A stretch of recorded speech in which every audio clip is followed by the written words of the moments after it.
Bienvenidos a una edición más de su noticiero de AVA Televisión. Mi nombre es Jaime Sevilla y estas son las noticias. Comenzamos en la Ciudad del Vaticano. Nos unimos al Papa Francisco en su intención por el mes de julio, que es sobre la amistad social. Dice la Biblia que el que encuentra un amigo encuentra un tesoro.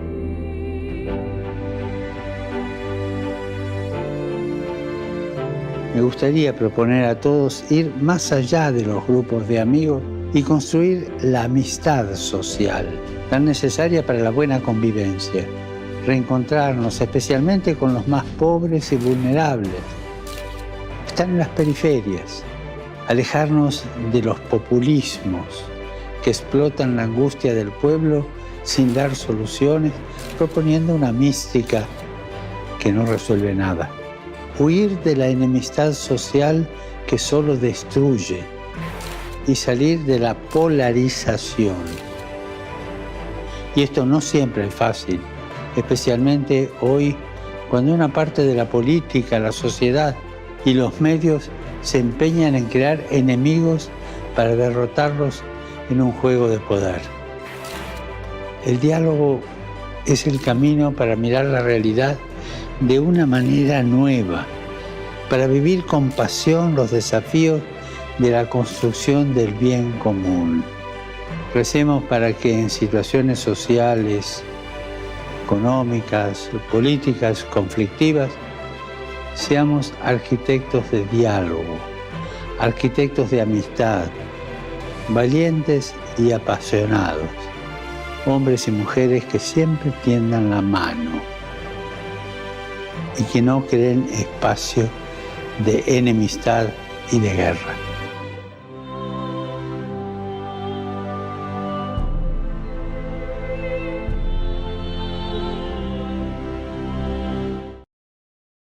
Siguiendo en el Vaticano, recordamos el mensaje del Papa Francisco durante la festividad de San Pedro y San Pablo en el Ángelus. En una basílica con una gran presencia de fieles, el Papa Francisco celebró este 29 de junio la solemnidad de los santos Pedro y Pablo, pilares de la fe cristiana. Los apóstoles que derramaron su sangre en fidelidad a Jesús después de una vida que no estuvo exenta de errores, una existencia que fue liberada por el amor y la misericordia de Dios. Por eso el pontífice centró su homilía en la liberación que opera el Señor en nuestras vidas, en la medida que nos abrimos al poder de su gracia y que nos convierte en sus testigos, de palabra y de obra, como transformadores del mundo. La Chiesa guarda a questi due giganti della fede. La Iglesia mira a estos dos gigantes de la fe y ve a dos apóstoles que liberaron la fuerza del Evangelio en el mundo, solo porque antes fueron liberados por su encuentro con Cristo. Él no los juzgó, no los humilló, sino que compartió su vida con afecto y cercanía, apoyándolos con su propia oración y a veces reprendiéndolos para moverlos a que cambiaran. Durante la misa, Francisco también bendijo los palios que recibirán los nuevos arzobispos en todo el mundo, una faja que va sobre los hombros y que es signo de la unidad del obispo de Roma con todas las comunidades católicas esparcidas por la tierra. Al final de la Eucaristía, el Papa oró ante la tumba de Pedro junto a dos representantes de iglesias ortodoxas.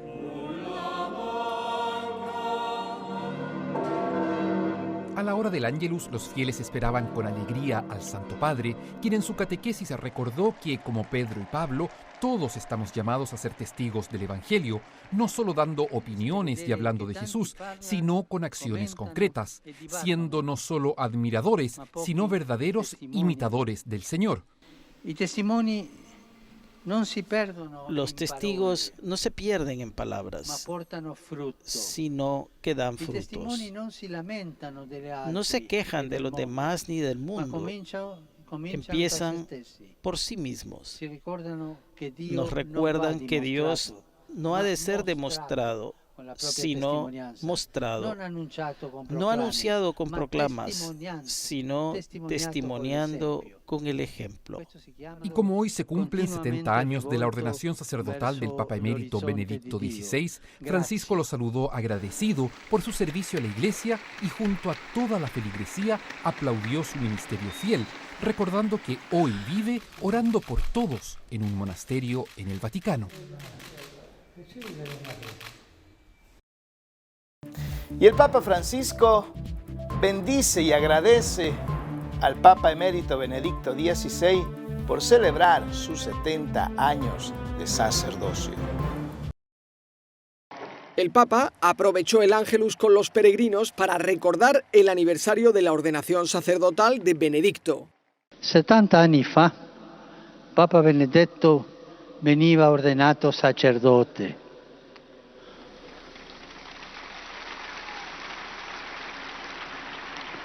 Grazie Benedetto, caro padre e fratello. Grazie per la tua testimonianza credibile.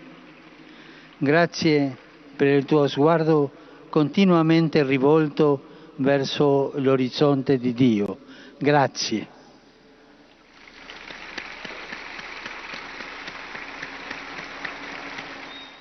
Además, en su breve homilía, el Papa también recordó una de las preguntas más importantes que Jesús hizo a los apóstoles. Il Signore pone ai discepoli una domanda decisiva. Voi chi dite che io sia? È l'interrogativo cruciale che Gesù ripete anche a noi oggi. Chi sono io per te? El Papa explicó que la mejor respuesta es la que no se limita a palabras bonitas, sino la que responde con obras. È triste vedere che tanti parlano, commentano e dibattono, ma pochi testimoniano. I testimoni non si perdono in parole, ma portano frutto. I testimoni non si lamentano degli altri e del mondo, ma cominciano da se stessi. Francisco también recordó que cumple 160 años el periódico del Vaticano, el Osservatore Romano. Los felicitó, les dio las gracias y les pidió que trabajen con fidelidad y creatividad. Ahora quiero invitarles a que compartan conmigo una reflexión del Evangelio del día. En el Evangelio de hoy, tomado del capítulo 9 de San Mateo, llegamos al viaje de Jesús de la otra orilla del lago hacia Cafarnaúm. Estando en Cafarnaúm, le llevaron un paralítico y él dice: tus pecados te son perdonados. Al ver que algunos escribas lo criticaban, le dijo: levántate, coge tu camilla y anda. Y este es el orden en el cual nosotros tenemos que pedir las cosas. Cuando pidamos algo al Señor, debe de comenzar por la sanación espiritual. Debe de comenzar por el perdón de nuestros pecados, por la sanación de aquellas heridas que arrastramos a lo largo de nuestras vidas. Y cuando eso haya sucedido, entonces nosotros podemos decirle al Señor: si tú quieres, sánanos. Y si esa sanación va a servir para crecer en nuestra vida espiritual, si esa sanación va a servir para poder hacer la obra de Dios en los días que nos faltan de nuestras vidas, con toda seguridad el Señor nos dará esa sanación, porque sabe el bien que vamos a hacer y no hay riesgo de que perdamos nuestras almas. Siempre Dios va pensando lo mejor para cada uno de sus hijos. Por eso, cuando el Señor llame a alguien a su presencia, nosotros debemos de estar conscientes de que era el momento preparado para que esa persona partiera hacia la felicidad eterna. Y aunque nos quedemos tristes, y aunque nos duela, y aunque extrañemos la presencia física, sabemos que espiritualmente siempre estará con nosotros ese ser amado.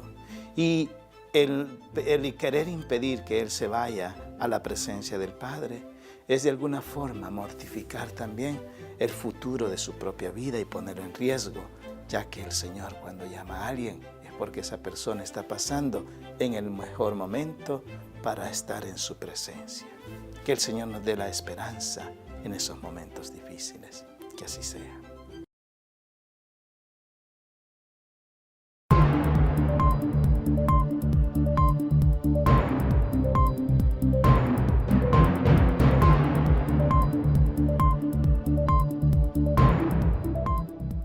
Este es el mensaje del Papa Francisco, donde nos dice que la economía es social, transparente y justa. Queridos hermanos y hermanas, tengo aquí el programa del encuentro de ustedes y no puedo dejar de lado la alegría que tuve poco tiempo atrás a firmar la virtud heroica de Enrique Shaw. Le pido a él que los acompañe en este encuentro y que los haga progresar.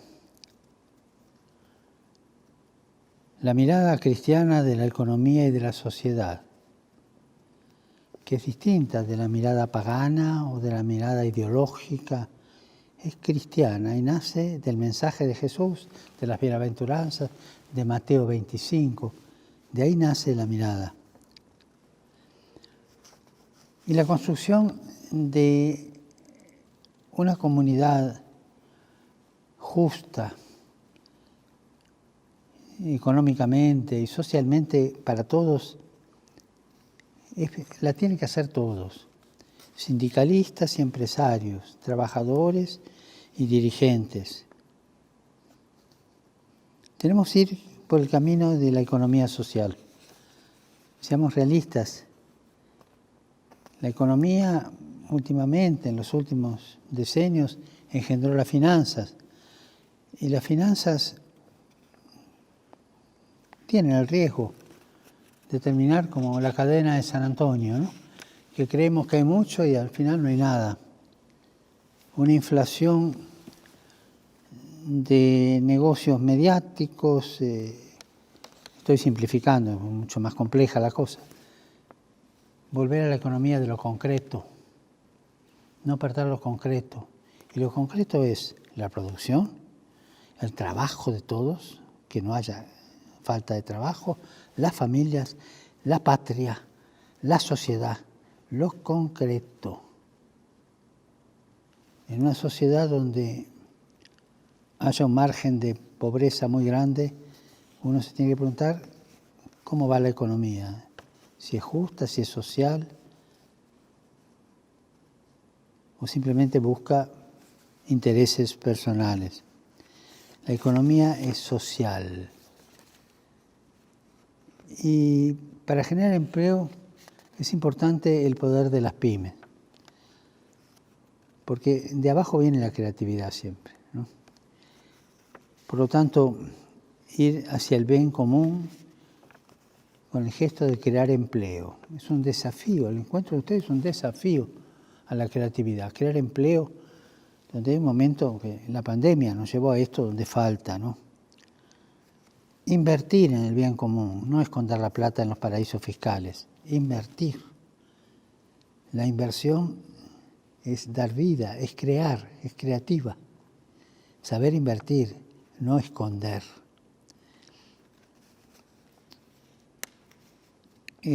Uno esconde cuando no tiene la conciencia limpia o cuando está rabioso. Todos sabemos lo que se dice en el campo cuando la vaca no da la leche. ¿Qué le habrá pasado a la vaca? ¿Por qué está enojada? Que esconde la leche. Cuando escondemos es porque algo está funcionando mal. Claridad, transparencia y producción, invertir.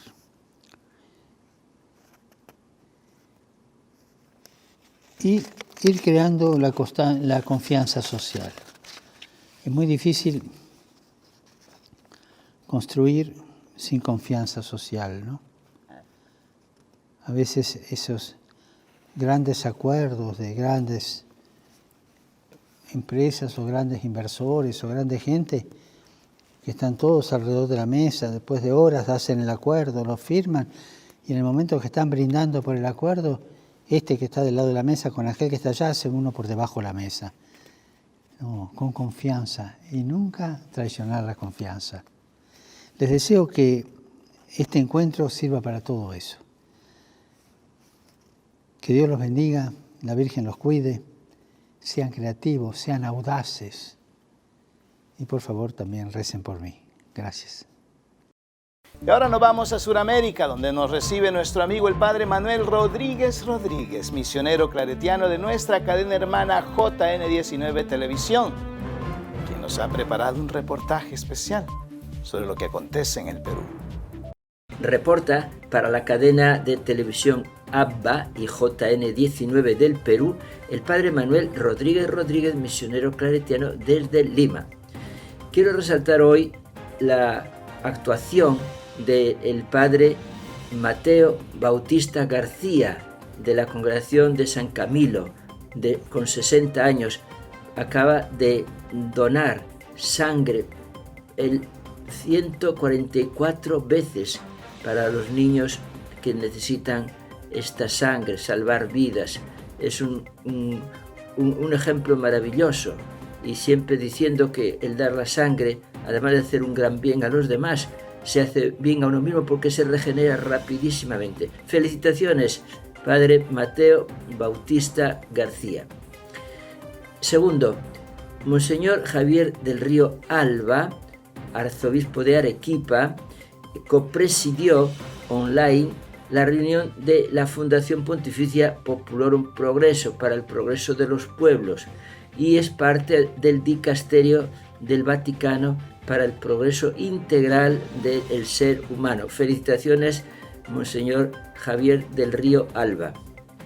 Tercero, una comitiva de peruanos ha ido a la central de la OEA para exponer su criterio de posible fraude en las elecciones.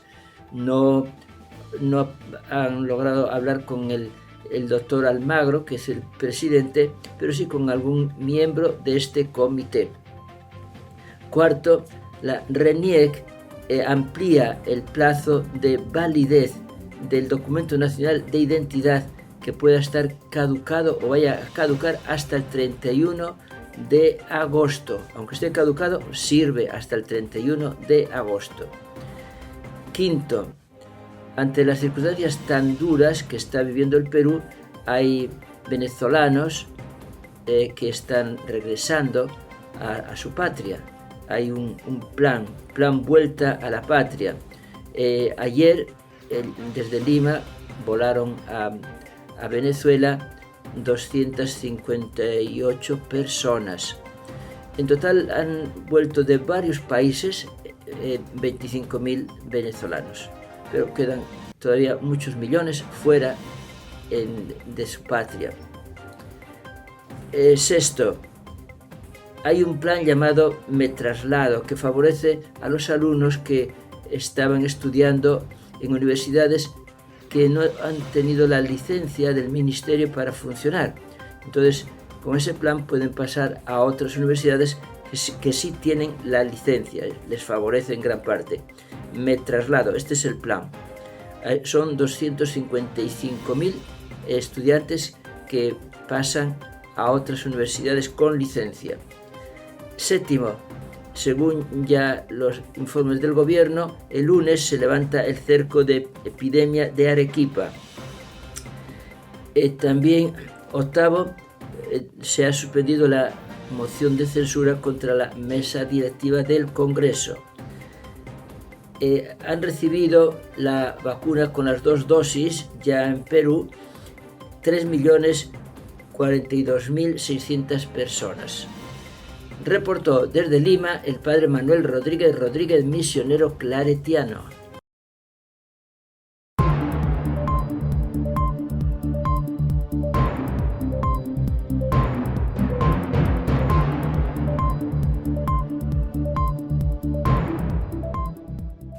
Vamos a El Salvador, donde les presentamos la editorial de la UCA titulada Informe de Derechos Humanos, en la voz de su rector, el padre Andrew Oliva.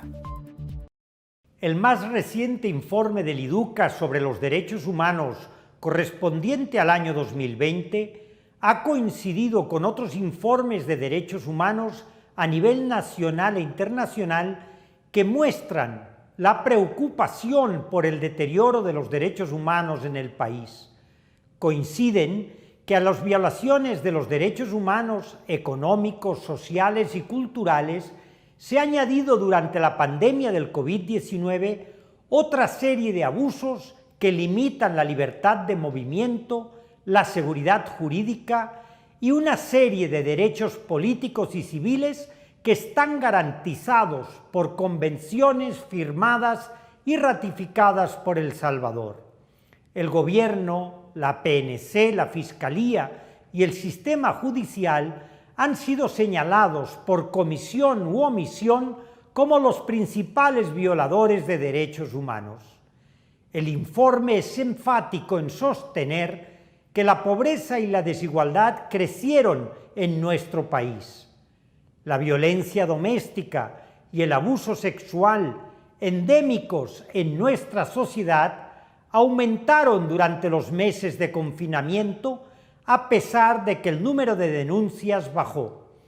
Asimismo, se cometieron diversos atentados contra el derecho a la libertad que llevaron a muchos salvadoreños a centros de contención. De igual forma, incrementaron las violaciones a la libertad de expresión y el acceso a la información pública, así como las agresiones a periodistas, la mayoría de ellas realizadas por funcionarios estatales. Se negó el pronto retorno al país a salvadoreños varados en el extranjero e incrementaron las medidas represivas a los privados de libertad. También el hambre, a pesar del reparto de canastas alimenticias, ha estado más presente en El Salvador. Sin embargo, bajó ostensiblemente el número de homicidios y las muertes en accidentes de tráfico, así como el número de denuncias por otros delitos. Sin embargo, la utilización político-partidista de la pandemia y el autoritarismo han crispado las relaciones entre los poderes del Estado que ya venían siendo previamente conflictivas. El deterioro de los derechos humanos en el país es notable y su irrespeto se ha vuelto cada vez más frecuente. Esto es peligroso y es un llamado a promover una cultura de respeto a los derechos humanos como el único camino para construir un desarrollo fraterno y democrático. Y hoy el Santoral de la Iglesia nos presenta a San Damián de Malocay. Conozcamos la historia de este santo belga.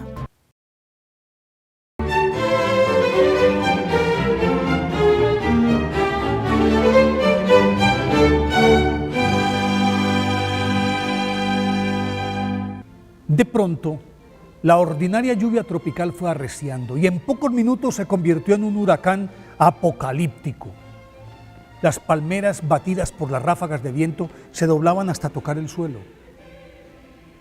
Los cocos salían disparados como proyectiles, los árboles más robustos se descuajaban y las barracas se caían a pedazos como sus habitantes, los leprosos, que huían arrastrando sus muñones para refugiarse en hondonadas, oquedades o al socaire de las enormes piedras que salpicaban el paisaje de la isla de Molokai. Y entre ellos se movía el padre Damián tratando de apaciguar el pánico de las mujeres, de los niños, los jóvenes y los ancianos, que buscando abrigo chocaban entre sí, en medio de esa densa oscuridad, rasgada únicamente por los alucinantes rayos que precedían a la estampida de los truenos. Cuando amaneció, solo había ruinas, fango, desolación y miedo. Entonces el padre Damián reunió a los leprosos que aún eran útiles y con ellos empezó la reconstrucción sin darle tregua a su propia enfermedad y a su cansancio. En menos de 2 años, la aldea floreció de nuevo con su capilla, con su escuela y su hospital incluidos. Joseph de Veuster, nacido en Tremeló el 3 de enero de 1840, Era un robusto campesino belga que desde muy pequeño soñó con ser misionero y alimentaba su deseo escabulléndose a un bosque cercano en el que permanecía largo tiempo orando. Pero dada la precaria situación económica de la familia, tuvo que estudiar comercio y francés para ayudar a su padre, pero se impuso su vocación y el 2 de febrero de 1859 ingresó a la Congregación de los Sagrados Corazones en Lovaina, a la que ya pertenecía su hermano Augusto, y adoptó el nombre de Damián.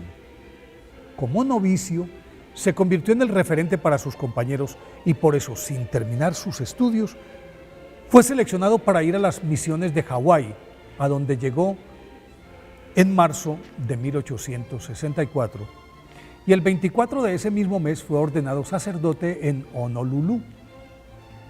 De inmediato fue asignado a la evangelización de varias islas, cuya mayoría de habitantes eran protestantes, pero con su elocuencia y su unción, el padre Damián se los echaba al bolsillo a todos. Por esa época, las autoridades promulgaron un decreto mediante el cual se ordenaba que todos los leprosos del archipiélago fueran recluidos en Molokai, y al poco tiempo esa isla estaba llena de enfermos abandonados que sin redención alguna se agredían permanentemente entre sí, en esa lucha por la supervivencia, claro. A todas estas, el obispo Luis Maigret, preocupado por tal situación, envió algunos sacerdotes, pero ninguno estaba hecho para esa misión. Entonces el padre Damián se ofreció de voluntario y en mayo de 1873 emprendió el último viaje de su vida hacia Molokai. Al llegar encontró una colonia de leprosos que crecía constantemente y se mataban entre ellos antes de que lo hiciera la enfermedad. Con su dulzura, su entrega y la palabra seductora, el padre Damián los organizó, construyó con la ayuda de algunos voluntarios cientos de casas, capilla, hospital, escuela, y después de contraer la enfermedad él mismo, continuó con un ritmo frenético. Curaba a todos, limpiaba sus úlceras, aseaba a los ancianos y a los niños, les hacía las comidas, lavaba sus ropas, confesaba durante las 24 horas, realizaba 2 o 3 eucaristías diarias, hacía guardia junto a los moribundos y se calcula que en los 16 años que estuvo en la isla, el padre Damián fabricó los ataúdes, cavó las fosas y enterró en ellas con sus propias manos a más de 2000 leprosos, hasta que su cuerpo también empezó a caerse a pedazos. Aún así, siguió con su apostolado, pero fue vencido por la enfermedad el 15 de abril de 1889, cuando apenas contaba 49 años. Fue canonizado por el Papa Benedicto XVI en el 2009. Antes, en el 2005, mediante votación popular en Bélgica, sus compatriotas lo eligieron como el belga más grande de toda su historia. Por eso hoy, día de su festividad, pidámosle a San Damián de Molokai que nos enseñe a vencer nuestros escrúpulos para ayudar a los demás.